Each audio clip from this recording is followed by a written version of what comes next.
అన్నమయ్య జిల్లా పోలీసులు ముగ్గురు అంతర్రాష్ట్ర దొంగలను అరెస్టు చేసి వారి వద్ద నగదు బంగారం ఆభరణాలను స్వాధీనం చేసుకున్నారు. రాజంపేట సిఐ తెలిపిన వివరాల మేరకు నందలూరు మండలం దుర్గాపురం వద్ద సిసిఎస్ సిఐ ఎస్ఐ మల్లికార్జున్ రెడ్డితో పెట్రోలింగ్ నిర్వహిస్తుండగా తమను చూసి ఆవుల సంజీవ్, ఆవుల ఈశ్వరమ్మ, ఆవుల ప్రమిళ ముగ్గురు పరిగెత్తారు.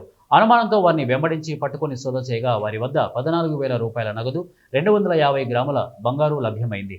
వారిని విచారించగా వీరు సత్యసాయి జిల్లా నంబూలకుంటకు చెందిన వారిగా గుర్తించామని చెప్పారు. వీరు అనంతపురం, నందలూరు, వేంపల్లి, పులివెందుల, ఆళ్లగడ్డ, నంద్యాల బస్టాండ్లలో దొంగతనాలకు పాల్పడేవారని తెలిసిందని, వీరిపై కేసు నమోదు చేసి రిమాండ్కు తరలించినట్లు సిఐ తెలిపారు. దీనిపైన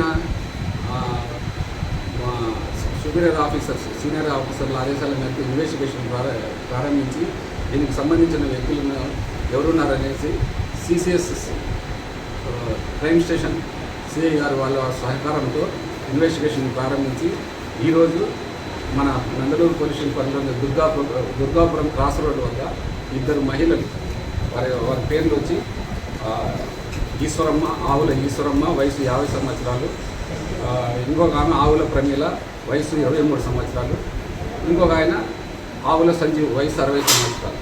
వీళ్ళు అంతా ఒకే కుటుంబానికి చెందినవారు. అనంతపురం జిల్లా నంబులకుంట గ్రామానికి చెందినవారు.